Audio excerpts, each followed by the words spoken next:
Diarmuid Kearney reporting for finalwhistle.ie this evening as the Republic of Ireland women's national team's 9-game unbeaten streak has came to an end in Austin, Texas this evening as they fell to defeat to current world champions, the United States.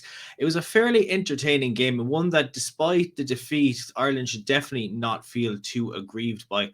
A result that gives a lot of hope going into the World Cup, and despite a couple of errors coming in the game, definitely something that can be built on, and Ireland definitely did not look out of place coming up against a side of the quality that we have seen from the United States over the last couple of years.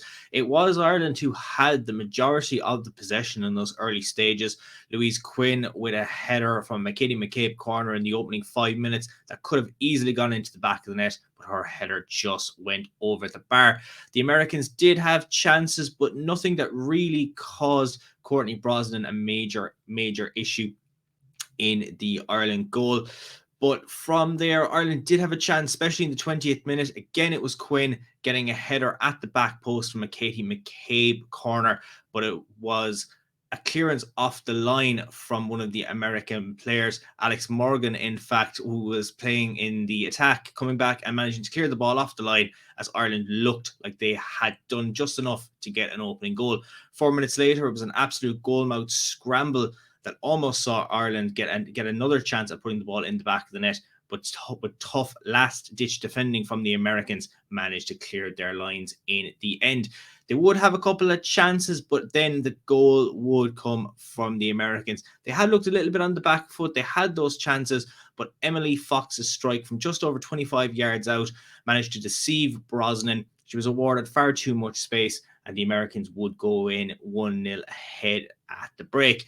Into the second half, it was all the American side in those opening early exchanges. Trinity Rodman had come on at the end of the opening half, daughter, of course, of Dennis Rodman, formerly of the Chicago Bulls. She was a phenomenal addition to the Americans and easily could have bagged herself a hat-trick in those early couple of exchanges, but unfortunately for her, her effort went wide of the goal. The Americans huffed and puffed. Ireland were really up against it in the second half. They had very little chances. And in the 80th minute, Diane Caldwell had pulled down Lindsay Horan inside of the area. Referee pointed to the spot. And despite Courtney Brosnan getting a strong hand on the ball, pushing it up against the underside of the crossbar, the ball would go in from Horan's spot kick. And with that, the Americans would take a 2-0 advantage in the tie and managed to seal out the game as a result. As it finished at the Q2 Stadium in Austin, Texas this evening, the USA Women's National Team 2, the Republic of Ireland Women's National Team 0.